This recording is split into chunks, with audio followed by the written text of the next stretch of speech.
육조단경 마지막 시간입니다.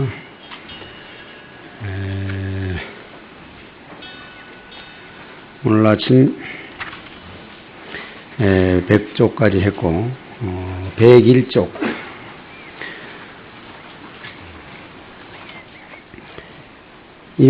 시유 일성명 지상하여 내 조계산하여 예배 화상하고 문 사성법의 하니, 즉 지상스님이라고 하는 스님이 와가지고 조계산에 와서 사성법에 대한 뜻을 묻고 있습니다.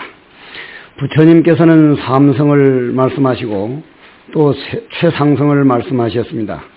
제자는 알지 못하겠으니 저를 위해서 가르쳐 주시기 바랍니다 하고 이렇게 이제 질문을 하니까, 다시 한번 말씀드리지만은 육조단경은 너무 앞뒤가 분명해서 어떤 면에서는 가감이 있었지 않겠느냐 할 정도로 처음에 서론부터 시작해서 기성전결이 아주 분명하게 매듭이 지어졌습니다.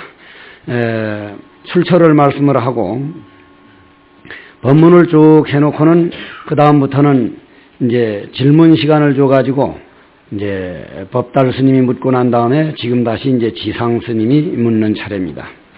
해능대사가 말씀하십니다. 너는 자신의 마음으로 보고 바깥 법의 모양에 집착하지 말라. 원래 사성법이란 없느니라. 사람의 마음이 스스로 네 가지로 나누어서 법에 사성이 있을 뿐이다. 보고 듣고 읽고 외우는 것은 그냥 소승이요. 그냥 외우기만 하는 것은 소승이요. 법을 깨쳐가지고 뜻을 알면 중승이며, 법을 의지하여 수행해 나가는 것은 대승이요. 모든 법을 다 통달하고 만행을 갖춰가지고 일체를 떠남이 없으되 오직 법의 모양을 떠나고 짓되 없는 바가 없는 것이 최상승이라. 승이라고 하는 것은 행한다는 뜻이요, 입으로 외우거나 다투는 것에 있는 게 아니다. 너는 모름지기 스스로 닦고 나에게 묻지를 말아라. 우리가 흔히 화두를 참고하는데 1700공안이라고 합니다. 1700공안. 그럼 1700까지밖에 없습니까? 우주의 도라고 하는 것은 대답하는 방법이 수없이 많습니다. 1700공안이 아니라 17,000공안도 될 수가 있습니다. 다만 이것은 도를 삶이 된 사람, 도와 하나가 된 사람, 화련히 깨달은 사람이 깨달은 모습을 말로 표현한 것을 화두라고 하기 때문에 그렇게 그러한 것을 정리하여 1700공안이라 한다. 그러면 1700공안 중에 한 공안을 깨달고 나면 또 차제가 있습니까? 공안에는 본래 차제가 없습니다. 다만 향상일구에서 나온 화두가 있고 법신변사에서 나오는 화두가 있어가지고 법신변사에서 나온 화두를 깨달았는데도 마루구를 깨닫지 못하는 경우는 얼마든지 있습니다. 그러나 향상구, 마루구에서 깨달은 사람은 1700공안을 한 줄에 꿰어놓더라도 모자라더라. 17,000공안이 돼도 마찬가지다. 승법도 마찬가지라서 1승이니 2승이니 3승이니 4승이니 하는 것은 사람들의 마음으로 바깥 모양에 집착해가지고 사람들의 그 근기를 말하는 것. 근기라는 것은 정해져 있는 게 아니라 우리가 노력한 노력에 따라 다르다. 이렇게 말씀을 했습니다. 고로 그거에 따라서 사승법이 생긴 것이지, 그런데 치우치지 말라.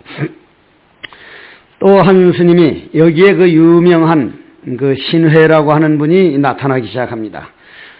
학자들은 이 육조단경을 신회의 작품이라고 합니다. 신회 스님 작품이라고 하는 분들이 더러더러 있습니다.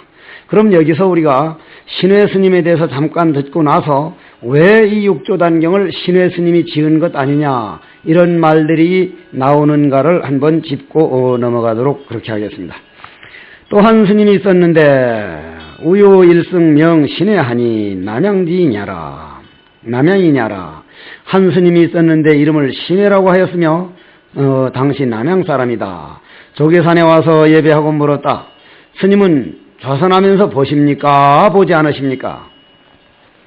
요번에 제가 법당에서 이제 낮에 어디 갔다 와서 법당에 절을 하고 앉았으니까 그 무문관에 앉아 계시는 스님들이 이상하게 그 좀 그리운 마음 비슷하게 좀 거다 절을 해놓고는 법당에 가만히 앉아 있으니까 어떤 처사가 한 서너 살쯤 되는 여시가를 데리고 와서 법당에 절하다가 내가 떡 앉아있으니까 앉아있는 모습 여러 스님들도 보셨겠지만 정말 거룩해 보입니다. 나는 어디 갔다 오다가 선방에서 스님들 앉았으면 그만 내 마음대로 뭘 못해요. 어디 가서 조용히 좀 앉아있거나 나도 몰래 좀 조심을 하게 됩니다. 앉아있는 모습 그건 참 거룩한 모습이에요. 스님네는 그건 다 몰라. 그래 이래 앉아있으니까 처사는 얼른 겁이 나가지고 대충 부처님께 절해놓고 나가는데 이쪽 깨난 게 내가 오면 과자를 주고 했던 그런 애인데 아장아장하게 오더니 나를 가만히 쳐다보니 뭐해? 그래. 그래도 가만히 있더니 뭐 하냐니까? 그래. 그래도 그 무문관이랑 이런 거 저런 거에서 좀 내 나름대로는 조용하게 앉았고 싶은데 눈을 이리 뭐 하냐니까? 그러니까 이것이 하니까 앉아잖아 자지도 안 하면서 아버지가 이 녀석 빨리 이리 안 오느냐고 불러내는데 앉아있는 모습은 참 거룩합니다. 얘기 하나 하고 넘어갈게요. 제석천왕은 우리 불교에서 어떻게 받아들입니까? 다른 옥황상제라 그러고 옥황상제는 다른 말로 말하면은 이 세계를 창조한 분입니다. 그죠? 저쪽에서 말하는 창조신이죠. 제석천왕이라는 하늘에 있는데 하늘이란 위로 올라가면은 결국은 땅으로 다시 돌아오는 거기 때문에 위로 올라간다는 건 마음이 맑아진다는 얘기입니다. 물이 따뜻하면 수증기가 돼서 올라가고 차면 얼음이 얼어서 내려가듯이 위에서 복이다 하면 밑으로 떨어지기 마련입니다. 저 스님네가 설악산 가다가 속초에 가보면 영랑호라는 호수가 있는데 거기에 보면 원효 스님께서 공부하는데 그 당시에는 불이 없었지 않습니까? 이 가스나 이런 전기 성량이 없었으니까 오늘 저녁 장작불 피워가지고 내일 그 불씨를 아주 재에다가 잘 묻어가지고 뒷날 아침 그 불씨가 남아 있어야 이제 그 불을 다시 떼지. 불씨 없으면은 불 만들기가 아주 이건 엄청 어려웠을 때입니다. 불씨를 만들어 놓으면 누가 아침에 일어나 보면 다 해집어 버려서 꺼져버리고 해서 원효 스님이 하루는 가만히 숨어서 보니까 어떤 신선이 와가지고 불을 이리 해놓고는 불을 쬐고 있거든요. 당신 누군데 남이 불씨를 맨날 밤마다 꺼놓느냐니까. 저는 이리한 신선인데 신선은 몇 억년 몇 천년씩 살지 않습니까? 복진 타락이라 하늘에 올라가서 선인이 됐다가 복이다 하게 되면 이 어깨 이런 데다 때가 묻기 시작하고 추위를 타기 시작하고 겨드랑이에 냄새가 나기 시작하고 관이 시들기 시작하고 복이 다 하면 재산이 다 떨어져 가면 주위 사람들이 떨어져 나가는 것과 똑같이 내 내면이 에너지가 떨어져 나간다 이 말이에요. 그래서 추위를 타가지고 이제는 스님의 법력, 스님의 그 엄청난 에너지가 들어있는 그 에너지 불이 아니고는 이 추위를 도대체 이겨낼 수 없어서 할 수 없이 이렇게 불을 쬐고 있습니다 해서 그래서 복진 타락이라고 하는 부처님께서 천불화연터에서 도솔천에 올라가서 마야부인에게 설하신 그러한 법문이 원효 스님 입에서 나와서 그 선인을 제도해서 지금도 그 영랑선인이 그렇게 제도받은 것이라 영랑호라 그럽니다. 영랑호라 그러는데 제석천왕 딸이 일을 잘못해가지고 이 지구로 내려오게 됐습니다. 이거는 동화가 아닙니다. 여러분들 동화책 보다 보면은 용궁에 가서 3일 살고 와보니까 우리나라의 이 지구상에 와보니 어떤 현상이 일어났다고 나옵니까? 친구들은 다 늙어서 죽어버렸고 자기 손자가 자기 나이쯤 되어 있더라 그런 동화 있죠? 있죠? 그러면 우리가 화성에 가서 하루 지내고 오면은 이 지구라는 별은 며칠 지나갑니까? 화성은 한 번 해가 떠서 지는데 뭐 23일인가 무슨 뭐 2달인가 된답니다. 그러면 거기 가서 해 딱 뜨고 지는 걸 보고 한국에 와보니 23일인가 2달인가를 지나버렸다는 거예요. 그럼 용궁도 마찬가지예요. 그건 우리가 인정을 해야 됩니다. 그래 제석천왕 딸이 그만 잘못해가지고 귀향을 가는데 결국 이제 인간에 태어나는데 제석천왕이 너무 안 됐어서 너 지구상에는 네 복 정도면 어디든지 왕비가 되려면 왕비, 공주가 되려면 공주, 큰 황제가 되려면 황제, 뭐든지 네가 태어나고저 너 정도 에너지면 어느 집을 찾아가도 받아줄 수 있으니 한번 가서 보고 오너라 해서 와서 보니까 뭐 황제니 무슨 천자니 해가지고 그 왕궁에 가보니 노상머리 터진 싸움이고 뭐 그냥 이건 인간들이 이거 왜 저걸 좋아하는지 모를 정도로 뭐 덧정이 뚝 떨어지거든요. 저 농촌에 가보니 또 너무 고생스러워. 야, 태어날 만한 데가 없구나 하는데 선방 앞을 지나가는데 탁 앉아있는 모습이 어째서 하고 하고 앉아있는데 자기로서는 감히 범접하지 못할 그런 기운인 거예요. 쫓아 올라가가지고 아버지 제석천홍 아버지 황상제님 저기 보이죠 아버지 저기 나 저기 태어나고 싶습니다. 그러니까 내가 말에 실수를 했다. 업으로서 태어나는 데는 뭐든지 내가 태어나게 해줄 수 있지만 저거야말로 발심해가지고 정말 노력하는 사람들만이 갈 수 있지 저기는 우리로서도 어쩔 수 없는 자리다. 이건 믿음이 가야 됩니다. 이건 믿음이 가야 되는 소리다. 그래가지고 신회 스님이라고 하는 분이 이 작품이라고 하는데 신회 스님은 지금 딱 나오자마자 스님이 주로 앉아 계셨을 거 아니? 참선을 주로 하고 있었으니까 스님은 좌선을 하면서 봅니까? 안 봅니까? 아까 꼬맹이가 날 보고 뭐해? 하고 묻는 거하고 조금도 다를 게 없습니다. 그거하고는 다르지. 큰 스님께서 좌선하면서 봅니까? 안 봅니까? 이거는 신회가 나름대로 그냥 우리처럼 허튼 소리로 묻는 게 아닙니다. 그러니까 이제 큰 스님께서 신회를 세 차례 그냥 한바탕 두드려 패고는 너는 내가 너를 좀 두드려 팼는데 아프냐 안 아프냐 하니까 신회가 대답을 하기를 역불견가 대사기 타신회 사마하고 강문신회 하되 오타여 하니 통가 불통가 아프냐 안 아프냐 하고 물으니까 아프기도 하고 아프지 않기도 합니다. 이거 벌써 아주 대답을 잘한 것 같지만은 그냥 아는 사람이 보면 말려들기 시작하는 겁니다. 아주. 이거는 육조 스님께서 다시 말씀을 하셨다. 나는 보기도 하고 보지 않기도 하느니라. 스님 어째서 보기도 하고 보지 않기도 하십니까? 내가 본다고 하는 것은 항상 나의 허물을 보는 것이다 이랬는데 나의 허물이란 육조 스님께서 육조 스님 허물이라는 거 하는 게 어떤 게 허물이겠습니까? 육조 스님이 마음 일어나는 자리를 볼지언정 육조 스님이 다른 만일 허물이니 무슨 남 잘못한 거니 이것을 본다고 그러면 아직 환영을 떠지 못하고 자기 마음 길들이지 못했다는 얘기와도 상통하는 얘기입니다. 고로 내가 본다고 하는 것은 항상 나의 허물을 보는 것이다. 허물에 대한 당신 허물이라고 하는 얘기를 잘 들으십시오. 무슨 낙처가 어디에 있는가를.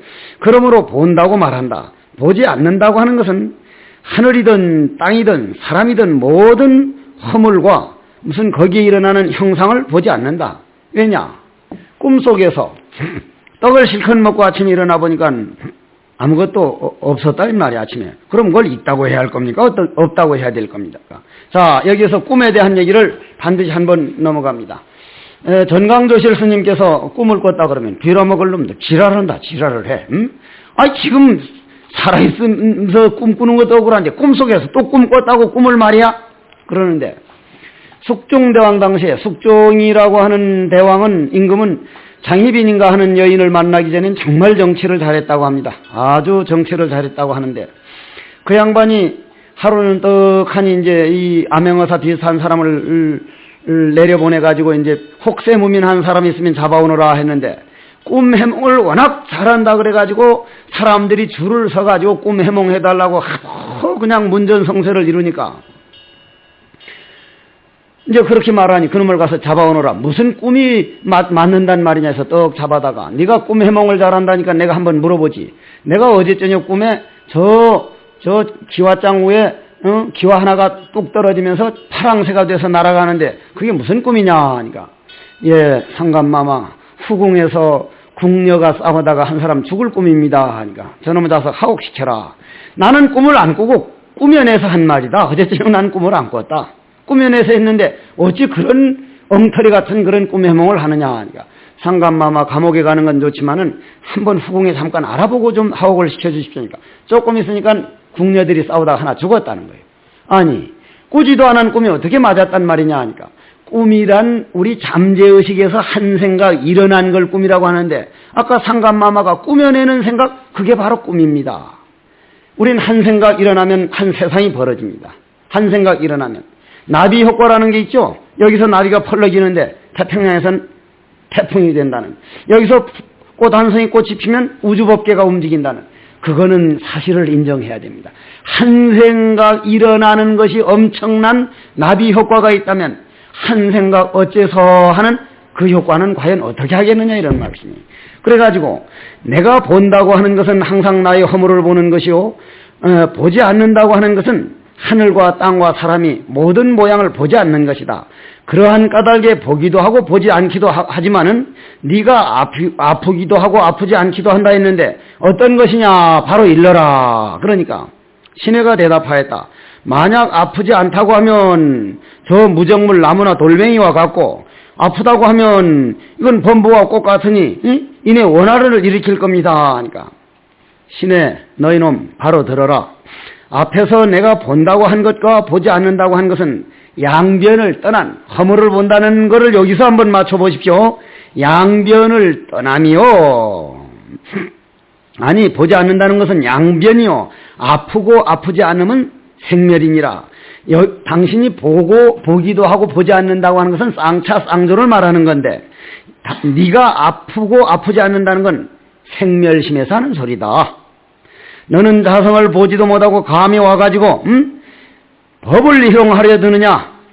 신해가 예배하고 더 말하지 않으니 대사께서는 말씀을 하시기를 네 마음이 미혹하여 보지 못하면 선지식에 물어서 길을 찾아라. 마음을 깨쳐서 스스로 보게 되면 법을 의지하여 수행하라.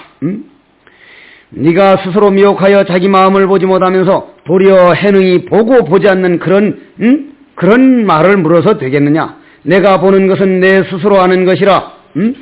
너희 미혹함을 대신할 수 없느니라. 만약 네가 스스로 본다면 나의 미혹함을 대신하겠느냐? 어찌 스스로 닦지 아니하고 나의 보고 보지 않음을 묻느냐? 흔히 수자들이 다니면서 스님 견성했습니까? 본인이 견성하지 못한 사람이 나한테 와서 견성했습니까? 물으면 내가 견성했다면 그냥 견성했다고 믿을 것이요. 견성 못했다면 견성 못했다고 해서 그냥 믿을 거이? 본인이 눈이 열리지 않고는 그런 말은 그거는 수자의 자격을 잃은 소리들이다. 나는 내버려두고 나무의 세계 그림자 찾아다니는 그런 말이라 이런 말씀이야. 신해가 절하고 바로 문인이 되어서 조계산중을 떠나지 않고 항상 좌우에 모셨다 이러는데 그럼 왜 신해가 지은 거라고 하느냐? 여러분들이 이 나중에 혹간 기견이 나고 도를 깨쳐서 때로는 그러한 어록에서 내가 본 세계와 어떤 차이점이 있는가 한번 보고 싶을 때 신해의 어록을 보면 육조 단경에 나오는 말들이 너무 같은 말이 많이 나옵니다. 그러면은 나는 얘기하고 싶은 게 신해 스님께서 만일 지었다면은 신해 스님께서 당신이 그렇게 특출하다면은 왜 육조 스님 이름을 빌어서 지었겠습니까? 당신이 육조 스님께 이러한 법을 듣고는 너무 고맙고 너무 육조 스님이 감명을 많이 받아서 당신이 아는 모든 것이 육조 스님한테 얻어들은 거기 때문에 육조 스님이 지었느냐 신해가 지었느냐 아니라 그렇게 특출한 신해가 육조 스님을 의지해 지었다면 이건 육조 스님 작품이요. 100번 죽었다 태어나도 육조 스님 작품이요. 이거는. 왜 그런 걸 가지고들 의심을 하고 왜 그런 거를 가지고 시간 소비를 하는지 참 모르겠다 하는 말씀입니다. 조금 넘어갔다가 시간이 되면은 다시 한번 질문을 받으면서 얘기를 하기로 하고 다 대법입니다. 대법 상대법입니다. 대사께서 육조 대사께서 드디어 문인들 중에 법회 스님, 지성 스님, 법달 스님, 지상 스님, 지통 스님, 지철 스님 아마 그때 이제 지자 돌림이 많았던가 본데 지도 스님, 법진 스님, 법여 스님, 신회 스님, 신회 등을 불렀다. 너희들 10명의 제자들은 앞으로 가까이 오너라. 여기서 참 어떤 때는 마음이 좀 참담할 정도로 그렇게 많은 15,000명이 사부대중 가운데 10명이 육조 스님 뜻을 알아서 깨쳤다는 얘기입니다. 그럼 여러 스님들이 흔히 옛날 조사 스님들은 이게 한 철내서 깨치고 두 철내서 깨쳤다는데 도대체 요즘은 뭔가 화두법이 잘못돼 가지고 이렇게 못 깨치는 것 아니냐? 그럼 육조 단경에 있는 그 많은 문인들 가운데 어떻게 10명만이 여기 나왔습니까? 마조 문화의 그 1000여 명 대중 가운데 마조 스님이 진의를 깨친 사람이 몇 사람입니까? 그 설봉 스님이 그 칠척장신이었다는데 설봉 스님이 13살에 출가를 해가지고 헌출장부였다는데 13살에 출가해서 40몇 살 때까지 이 도를 깨치지 못하니까 삼도 굳이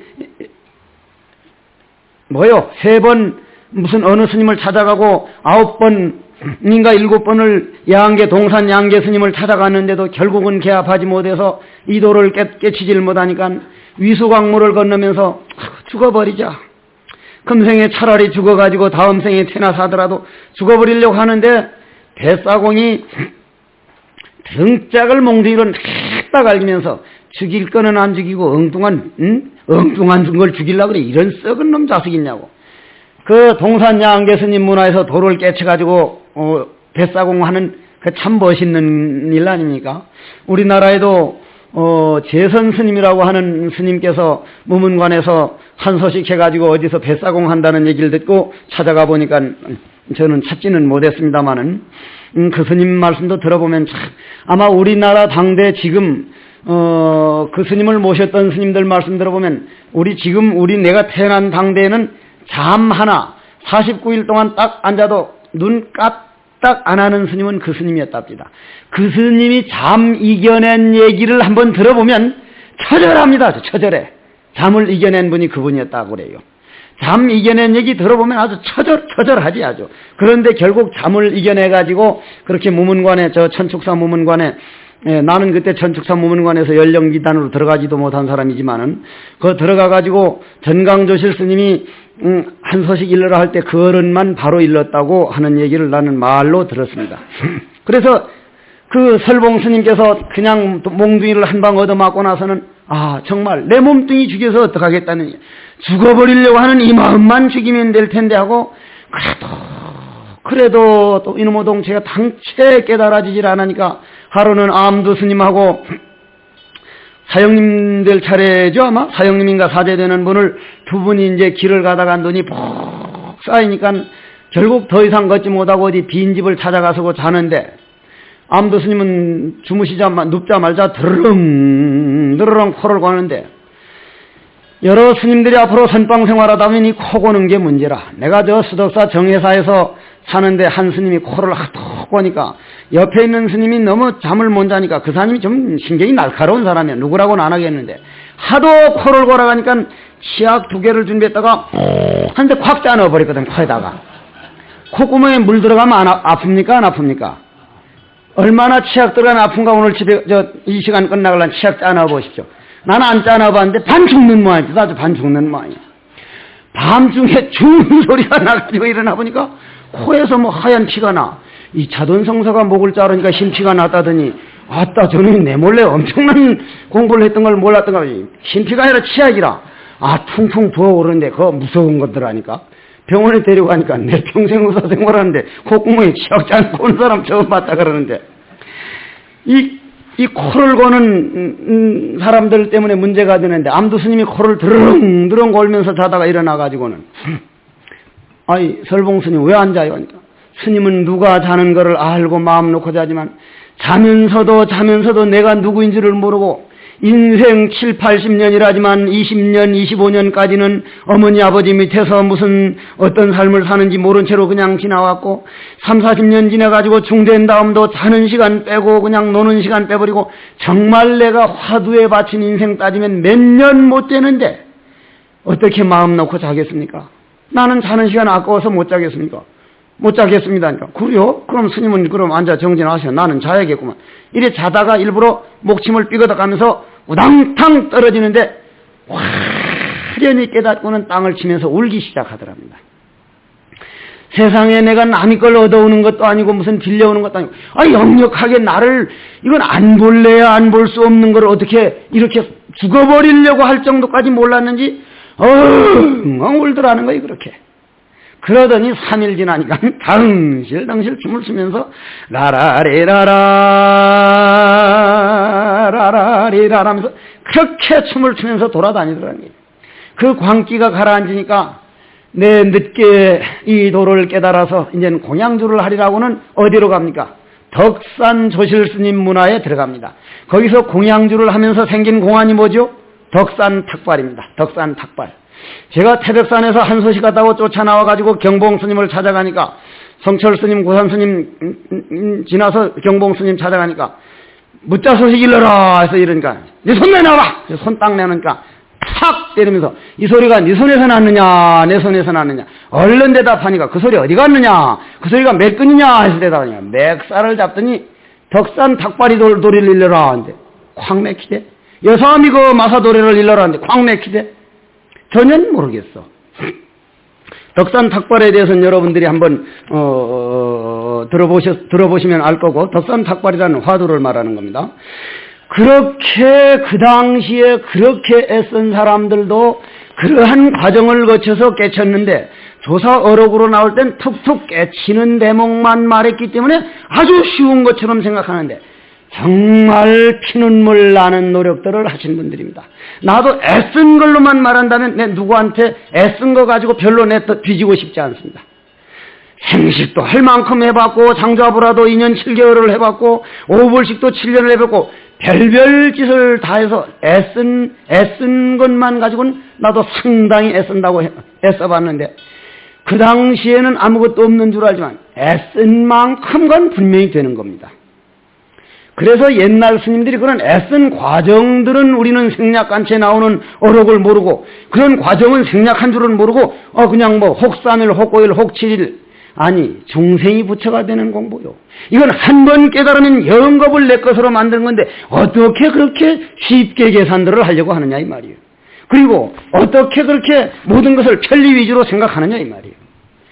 선빵 하나 지어져서 선빵 있는 거를 정말로 고맙게 생각하고 선빵 어디 떨어졌으면 이거는 내 상자 내 자손 대대로 살아갈 집이다 내 집이다 해서 그걸 감사하고 물을 아끼고 목욕탕을 깨끗이 하고 정말로 하나하나 승행이 바를 때 화두가 바로 되는 것이지 다른 것은 전부 개차반으로 하면서 그냥 어느 날 호련히 깨치기를 바란다면 그건 앞뒤가 안 맞는 소리요. 앞뒤가. 요즘 그런 말들을 워낙 싫어하니까 나는 그래도 이런 말을 많이 하는 편이에요. 너희들 10명의 제자들은 앞으로 가까이 오너라. 가까이 오라는 게 무슨 말 안 들려서 가까이 오라는 건 아니요. 너희들은 다른 사람들과 같지 않으니 내가 세상을 떠난 뒤에 너희들은 각각 한 곳이 어른이 될 것이니라. 그러므로 내가 너희들에게 법서라는 것을 가르쳐서 근본 종치를 잃지 않게 하리라. 이거는 사변에서 하는 말입니다. 어떻게 보면 이거는 여러분들이 나중에 이건 제대로 아셔야 돼요. 제자를 얼마나 아끼셨을까. 오늘 아침 산삼 얘기 했죠. 산삼 얘기 들었죠. 정말 옛날 어른들 제자 정말 아꼈습니다.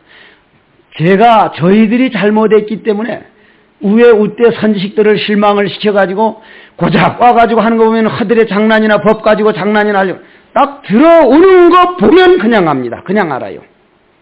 뭐라고 입을 열어서 하는 게 아니에요.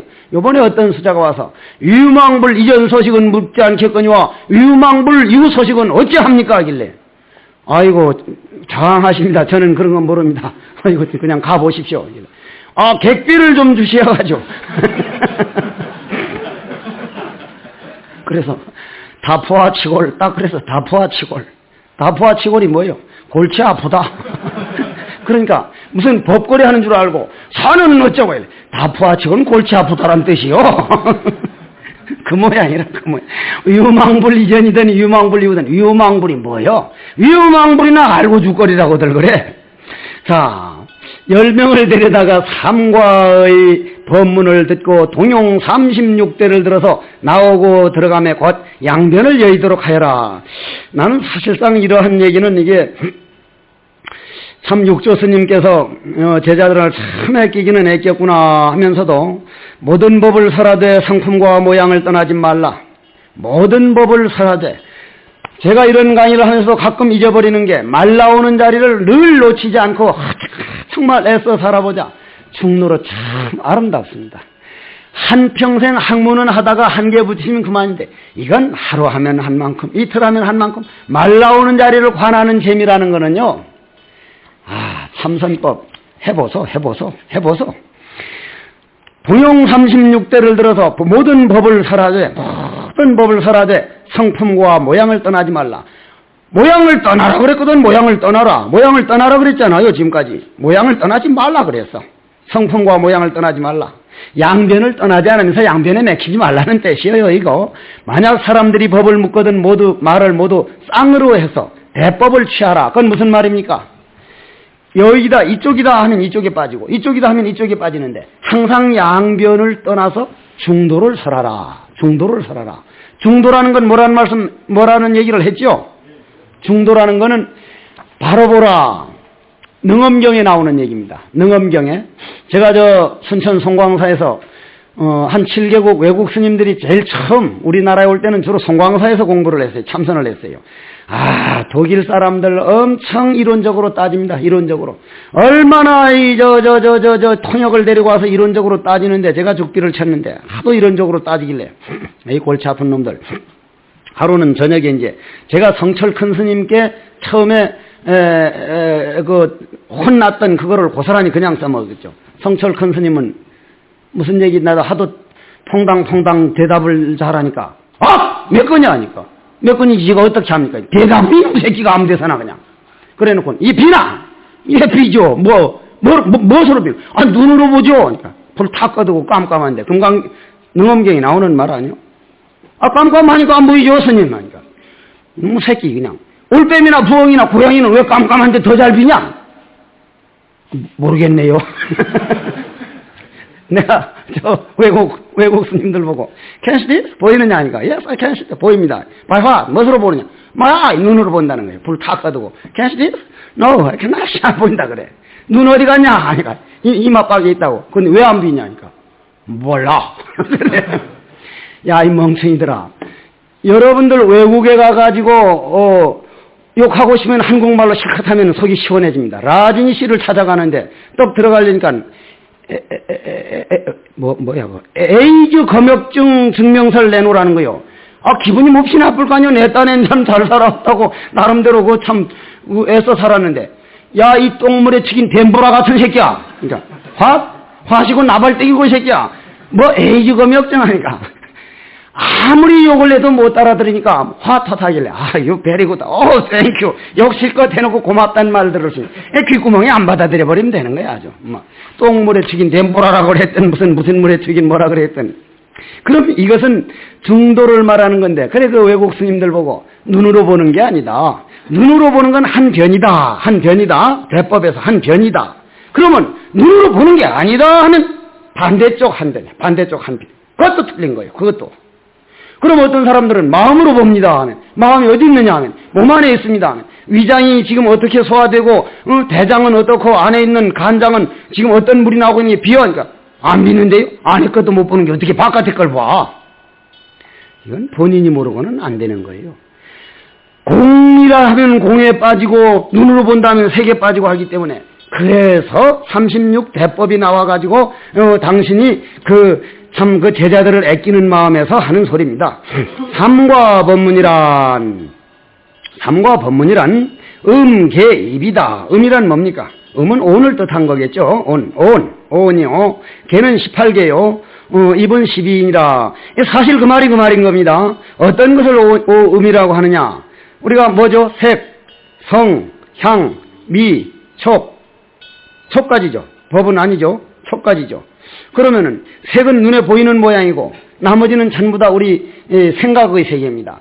그럼 우리가 소립자니 무슨 원자니 분자니 해도 그런 세계까지 다 통틀어도 1%가 안 된답니다. 1%가 안 된다는 거예요. 그러면 나머지는 뭐냐? 진공에너지라는 거예요. 진공에너지. 그러면 우리가 지금 눈으로 보고 귀로 듣고 하는 것도 과학에서도 1%라도 안 된다는데 우리 불교에서는 아예 아무것도 아니라고 봐버리죠. 그러면은 1%도 안 되는 것이 색이고 색성향 모든 건 이것은 색에 들어가지 않습니다. 그러면 어떠한 것을 오음이라고 하느냐? 색음, 수음, 상음, 행음, 식음이니라.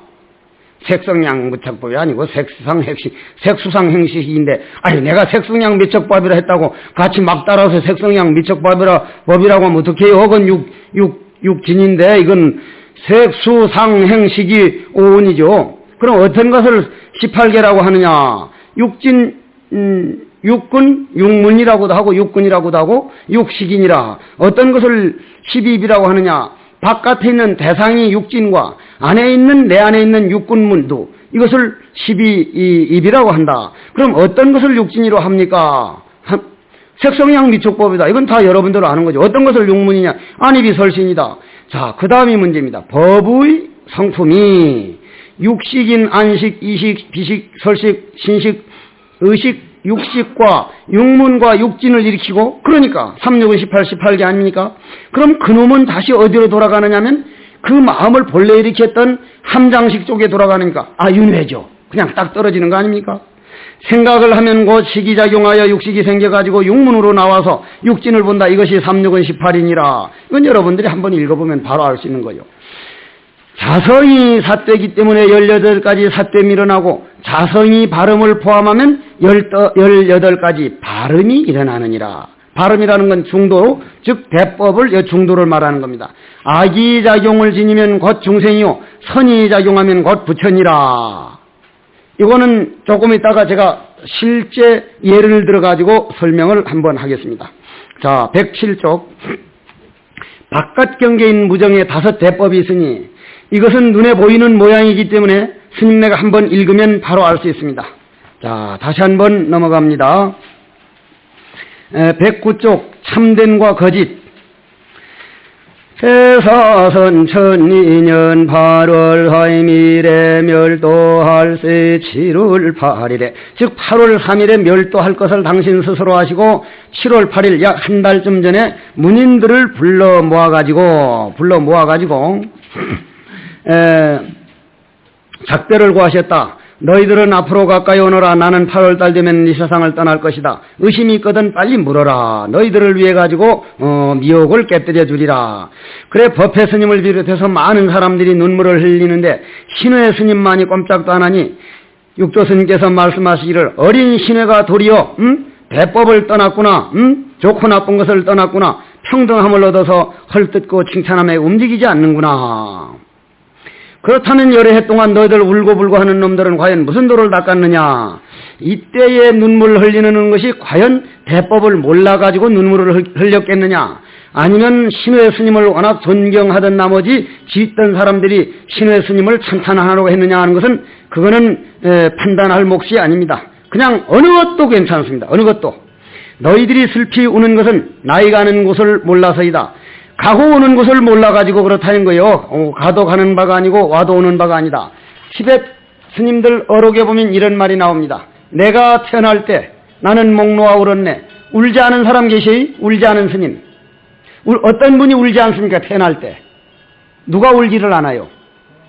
범부 중에. 벙어리가 안 울어요. 벙어리는 태어날 때 안 웁니다. 벙어리는 태어날 때 울지 않습니다. 그래서 안 울면 어떻게 해요? 부모님들이 귀싸대기를 팹니다. 귀싸대기를. 이 벙어리가 아닌가 하고 울도록 만듭니다. 내가 태어날 때 나는 목 놓아 울었네. 그런데 주위 가족들은 아들 낳았다 딸 낳았다가 하면서 춤추고가 아니라 축하하고 아주 집안에 경사 났다고 참 막 희희낙낙 웃었네. 내가 죽어갈 때 나는 삥끗 웃음을 짓는데 주위 사람들은 아들 죽었다 부모 죽었다고 통곡을 하네. 거꾸로 된 거예요. 그걸 뭐라 그래? 전도몽상이라 그러죠. 여러분들이 이 나중에 기회 닿으면 한번 그 사형수들을 한번 보십시오. 총탕 맞아서 죽을 때 사정을 할 정도로 마지막 우리 큰 업이 없는 이상 맑은 업을 지은 사람일수록 발끝에서 날 보고 죽는 사람 잘한다 그러거든. 죽는 사람 가서 발끝 만져봐요. 얼음입니다. 얼음. 그 기운이 차츰 올라오는데 아주 눈에 보이듯이 가슴에서 올라와서 이쪽으로 싹 올라가거든요. 혼불이 나가거든요. 여러분들 요렇게 눌러보면 불 보여요? 안 보여요? 그게? 보이죠? 오늘 가서 눌러봐서 불 안 보이는 사람은 석 달 내로 준비해야 돼요. 석 달 내로 갑니다. 석 달 전에 그 불이 나가서 다닐 때도 있어. 그거 나가면 죽은 거예요. 진짜 눌러봐서 불 안 보이면은 좋은 거 있으면 옆에 사람 얼른 줘버려. 응? 잘못 눌러서 줘버리면 그거는 죽도 밥도 아니에요. 그게 잘 눌러야지. 아무렇게 눌러서 불 안 빈다고. 불 보이잖아, 딱. 그러니까 그 업식이라는 건 분명한 거예요. 그런데 머리부터 차서 밑으로 내려가는 사람이 있고 발부터 차서 올라오는 사람이 있어. 그 희한해. 그러면 이제 혼불이 이렇게 나가는데